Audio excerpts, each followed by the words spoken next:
Class 11th के physics में motion into dimension में इक्वेशन ऑफ ट्रेजेक्टरी पे क्वेश्चन पूछता है। ठीक है, इसको हम लोग सॉल्व कैसे करेंगे और इक्वेशन ऑफ ट्रेजेक्टरी का फार्मूला क्या होता है, आइए इसको हम लोग डिस्कस करते हैं और एक क्वेश्चन को जो है इजी सॉल्व करते हैं। कह रहा है, मान लीजिए एक स्टोन है, कोई स्टोन है, अगर उसको हम लोग थ्रो करते हैं with an initial velocity of 20 metre per second and angle of 30 degree. मतलब क्या है, इक्वेशन ऑफ ट्रेजेक्टरी में मान लीजिए कि कोई बॉल है, ठीक है, ऐसे मतलब अगर यहाँ से initial velocity u equal to जो है आपका u इक्वल टू कितना है 20 मीटर पर सेकंड है, 20 मीटर पर सेकंड से अगर थ्रो कर किया जाता है तो at the angle of the 30 degree, equal to जो है 30 डिग्री पे।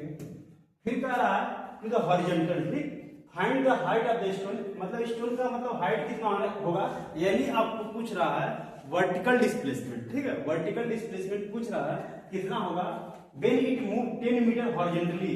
अगर वो 10 मीटर हॉरिजॉन्टली मूव करता है तो वर्टिकल डिस्प्लेसमेंट क्या होगा, 10 मीटर अगर हॉरिजॉन्टली मूव कर रहा है तो वर्टिकल डिस्प्लेसमेंट क्या होगा, x equal to 10, g equal to आपको दिया है एक्सेलरेशन ड्यू टू ग्रेविटी जो है 10 मीटर पर सेकंड दिया है आपको, जो है इसका जो है y equal to x 10 theta minus gx square upon 2 gx square upon 2 u square cos square theta, ये जो फार्मूला होता है। इसमें हम लोग जो है वैल्यू पुट करेंगे और आंसर इजीली जो है फाइंड कर लेंगे। ठीक है, तो इसमें वैल्यू क्या करेंगे हम लोग, x की वैल्यू कितना है 10 दिया है और मल्टीप्लाई कर देंगे। किससे मल्टीप्लाई करेंगे, 10 30 डिग्री की वैल्यू क्या होता है √3/2, 1 अपॉन जो है √3 होता है, सॉरी 1 अपॉन √3 होता है।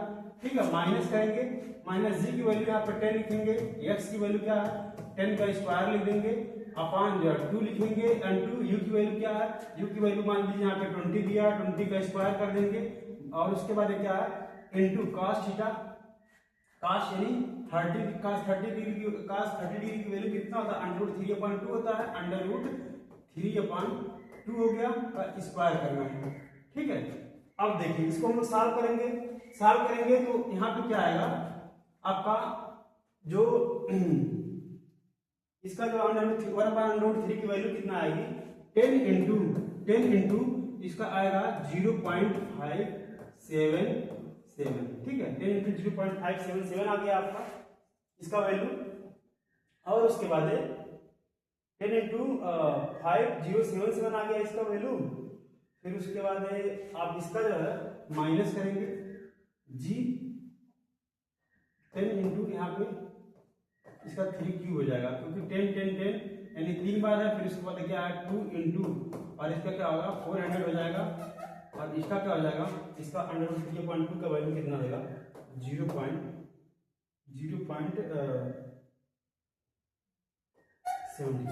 ठीक है, इसका हो जाएगा 0.75। अब इसको मल्टीप्लाई सब करेंगे, मल्टीप्लाई तो मल्टीप्लाई करने के बाद आपका आंसर कितना आएगा, इसका मल्टीप्लाई करने के बाद यहाँ पे जो है ये 10 मल्टीप्लाई करेंगे तो 5.77 हो जाएगा, और उसके बाद माइनस हो जाएगा, ऊपर क्या आपका ऊपर 1000 हो जाएगा।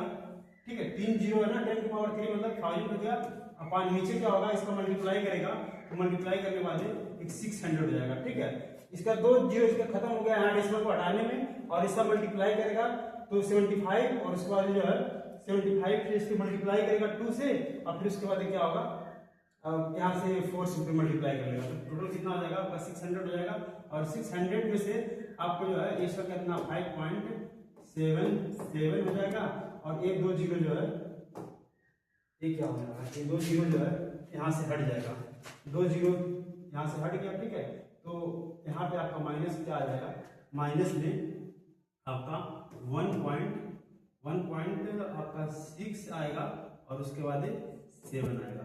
तो माइनस करेंगे तो आपका क्या आ जाएगा, y इक्वल टू क्या आ जाएगा 4.7 से 7 का 0 हो गया, यहाँ पे 1 बचा, और उसके बाद क्या होगा 5, यानी 4.10 जो है इसका जो आपका आंसर आएगा। ठीक है, यानी ये कौन सा आंसर आया, ये वर्टिकल वाला आया है, ये कौन सा आंसर आया, ये वर्टिकल वाला आया है। y इक्वल टू क्या है, y इक्वल टू क्या है 4.1 जो है 0, ये आंसर आया है वर्टिकल वाला। ठीक, इसको जो है ऐसे ही सॉल्व करेंगे।